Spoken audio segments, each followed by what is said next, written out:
Usually we're tearing apart complex social theories or analyzing the latest shifts in AI. Or digging into some dense historical archive. Exactly. But today I want to do something a little different. I want to look at a source text that is, well, it's ostensibly very simple, a list of 20 definitions. Right.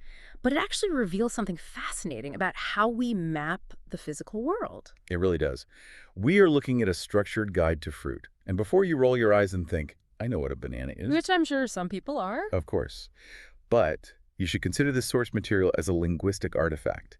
It's an attempt to categorize these organic, messy, distinct objects using very rigid tools. What kind of tools? Well, specific phonetics, strict spelling rules, and definitions that choose to highlight one feature while completely ignoring others. That's what hooked me. It's not just a grocery list, it's a taxonomy, right? Exactly. When you look at how this text tries to pin down a strawberry versus a raspberry, phonetically, orthographically, and biologically, you realize how weird these objects are. And how arbitrary our language can be when we're describing them. So the mission of this deep dive isn't to teach you what a fruit is. No, definitely not. It's to analyze the pedagogical choices of the source text. Why is one fruit defined by its color while another is all about texture? We're going to dismantle the linguistic anatomy of the produce aisle. I like that. I thought you might. Linguistic anatomy. Yeah. Because when you actually stop and look at these words, the building blocks, some of them, they just don't make sense. We're just so used to saying them that we don't hear the weirdness anymore. Mm-hmm. So let's peel this back. We'll start with what I'm calling the primary colors of the fruit world. The apple, the banana, and the orange. The heavy hitters. Absolutely. Ugh. And looking at the apple entry in our source, the first thing that stands out is the kind of hierarchy of perception. Mhm. How does the text define an apple? Well, it calls it a round fruit, which is standard, but then it immediately pivots to the palette. That color, Red, right. green, or yellow. That's it. It strikes me as odd because an apple is also crunchy. It can be sweet or tart, but the definition just ignores the experience of eating it. It focuses entirely on the experience of seeing it. Right. That is a crucial observation. The source text implies that the identity of an apple is visual. It's basically a multiple choice question of color. And the word itself is so rigid. APL. Stress on the first syllable. Mm. And that spelling, A-P-P-L-E, it just stops dead on that double consonant. Mm. It's a very grounded, static word. Okay, now compare that to the banana.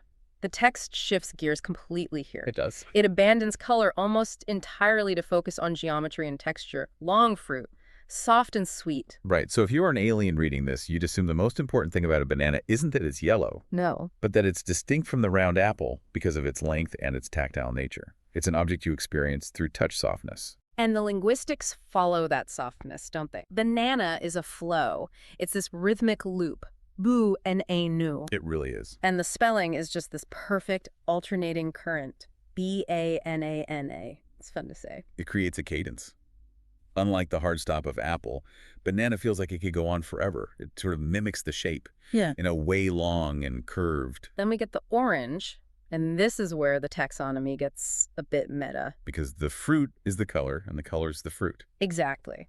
But the source text introduces a new classification here. Citrus. Yeah, citrus. This is the first time we see a biological family introduced, right? It doesn't call an apple a pomme fruit or anything like that. That's a great point. But for an orange, it clarifies that it's citrus. And look at the feature focus. Thick peel and juicy inside. So the peel is the barrier to entry. The definition is emphasizing that you have to work for it. And visually, spelling it O-R-A-N-G-E, it's a word that doesn't really rhyme with anything. It sort of sits alone in the language. Just like the fruit sits alone in its own category of color. It really establishes the orange as a distinct entity. So you have the visual apple, the tactile banana, and the structural orange. That's our baseline. Okay, so that's the basics. Now I want to move to part 2, the berry breakdown. Because looking at the source text, this is where the English language starts to, struggle with consistency. Oh, absolutely. We have the strawberry, blueberry, raspberry, and blackberry. And biologically, this is total mess, but linguistically, it's fascinating. Let's look at the strawberry. The definition here highlights a structural anomaly. It says tiny seeds on the outside. Exactly. Most fruits are protective, they hide their reproductive parts deep inside the flesh. The strawberry just wears its skeleton on the outside. That's a great way of putting it. The text makes sure to point that out. It defines the fruit by this biological vulnerability. And then we have the compound word, S-T-R-A-W plus B-E-R-R-Y. It feels logical. But then you get to the blueberry. This might be the most honest word in the entire English language. It is remarkably literal. The definition is small, round, blue. And the name is blueberry. There's zero deception here. None. The signifier and the signified are perfectly aligned. B-L-U-E. B-L-U-E. B-E-R-R-Y. But then we hit the linguistic speed bump of the garden. The raspberry. The raspberry. This is where the text really reveals the chaotic history of language. First, the definition.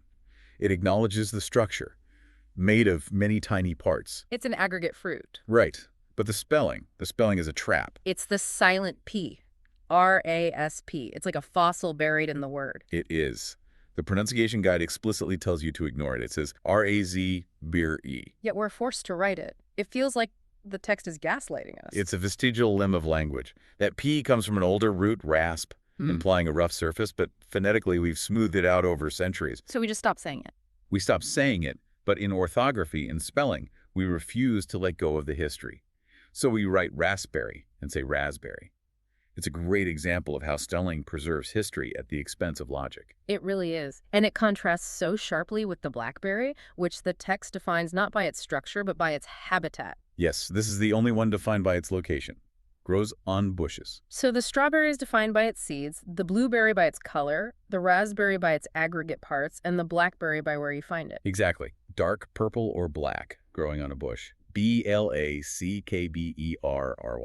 It just shows you don't have a standardized system for naming things, do we? Not at all. We just grab onto the most convenient feature, whether it's the color, the shape, or the bush it's hanging on, and that becomes the label. Speaking of convenient features, let's travel to part 3, the tropical fruits. Pineapple, mango, papaya, kiwi. When I read these definitions, I noticed a shift in tone. It feels like we've moved from safe fruits to, I don't know, armored fruits. That's a great way to put it.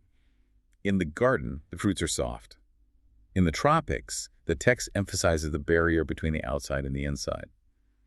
Look at the pineapple definition. Hard outside, sweet inside. It's almost a warning label. It is. It's telling you that this is a fortress you have to breach. A large tropical fruit. But the defining characteristic is that contrast. Precisely. Yeah. And linguistically, we have the return of the apple confusion. P-I-N-E-A-P-P-L-E. Which is just bizarre, right? It looks a bit like a pine cone, so we call it a pineapple, even though it has nothing to do with apples. It's like we just reused the word apple as a generic term for fruit back in the day. I guess so. But then moving to the mango, the armor just disappears. The definition here is purely sensory. Sweet and juicy. The mango feels like the reward without the work. M-N-N-Go. M-A-N-G-O. It's a soft word for a soft fruit. It is. But then we get the papaya, and the definition gets very visual again. Hyper-specific about the color palette. Orange flesh and black seeds. It's painting a picture. It is. If you opened a papaya and found, say, white seeds, this definition says you'd be wrong. It's defining the fruit by that internal visual contrast. P-I-E-A, P-A-P-A-Y-A, it's fun to say. The ultimate inside versus outside contrast has to be the kiwi. The kiwi is the alien of the group. The definition is brown skin and green flesh inside. If you had never seen a kiwi, that description would sound terrifying. Brown skin, green flesh. It sounds unappetizing on paper, a hairy, brown, egg-shaped thing. Yeah. But that internal reveal, that brilliant, almost neon green, is what defines the category. The text seems to suggest that tropical fruits are largely about the surprise of the interior. You can't judge them by their cover. Kiwi, K-I-W-I. Short, sharp, and totally misleading until you cut it open. Okay, moving on. Part 4. Texture, shape, and seeds.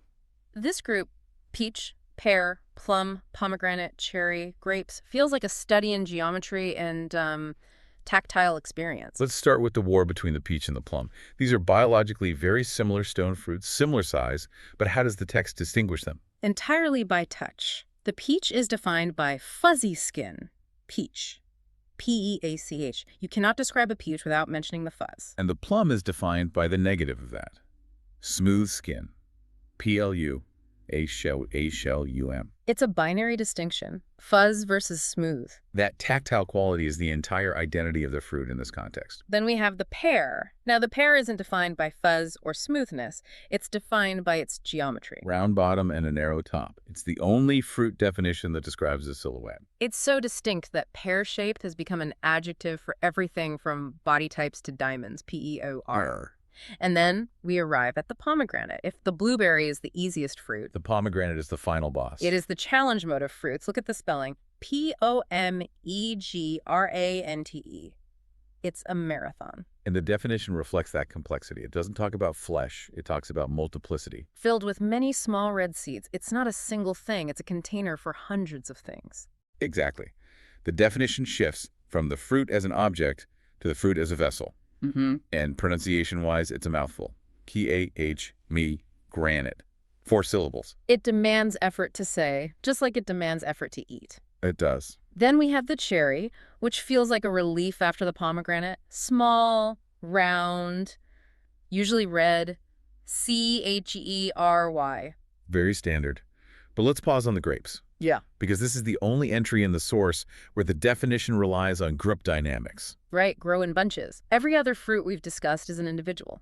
The apple, the peach. But the grape is defined by its community. It changes the grammar of how we eat and think about it. You rarely ask for a grape. You want grapes. True. The definition acknowledges that plurality is its fundamental state, grapes. It's a collective noun disguised as a fruit. Okay, we're in the home stretch. Part 5, size in the sour spectrum. Watermelon, lemon, and lime, Let's tackle the watermelon first. The text calls it a large fruit. which is a bit of an understatement. It is. But again, look at the compound word, watermelon. It spells exactly what it is, a melon of water. And the pronunciation emphasizes that liquidity. W-A-W terminal un. It's a heavy word for a heavy object. But the most interesting shift happens with the final 2. The lemon and the lime. Yes, we've gone through 18 sweet or neutral fruits. And suddenly, the text introduces a new variable. Sour. It's the first time the definition acts as a warning label regarding flavor. With the apple, it didn't say sweet or tart, but for the lemon, sour is the defining trait. Yellow citrus fruit with a sour taste. It frames the lemon and lime almost as utility fruits. You don't just bite into them like a peach. The text is subtly categorizing them as ingredients rather than snacks, purely through that one flavor adjective. Lemon, Leh mun. And the lime gets the same treatment, just shifted in size and color. Mm-hmm. Green citrus fruit. Small, sour flavor. Lime, lime. So we've unpacked the list. We've gone from the visual apple to the tactile peach, the armored pineapple to the collective grape. What's the takeaway here? Why does this matter?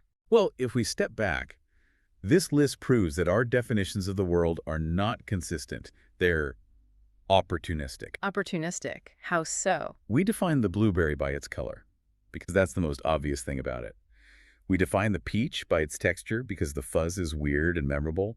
We define the blackberry by where it grows. It's like we're building a map, but we keep changing the legend. For some mountains, we mark the height. For others, we mark the color of the rocks. Exactly. Language is a map, not the territory. And this source text shows us that we, as humans, are constantly trying to find the hook that makes an object stick in our minds. And sometimes that hook is a silent letter. Sometimes it's a shape. Sometimes it's a warning about sourness. Precisely. It makes me want to look at everything in my kitchen differently now. Is a toaster defined by the heat or by the slots? That is a deep dive for another day. Well, I hope this has been a refreshing palate cleanser for everyone listening. We didn't solve the world's problems today, but we did spell pomegranate, which feels like an achievement in itself. Indeed. To everyone listening, here is your mission. Don't just eat your fruit next time. Practice saying the words. Feel the rhythm of BANAA. Think about the map we've drawn over nature. And before we go, I want to leave you with one final thought, something to really chew on. Think about that raspberry again. The silent P. Why do we spell it with a P-R-A-S-P-B-E-R-Y?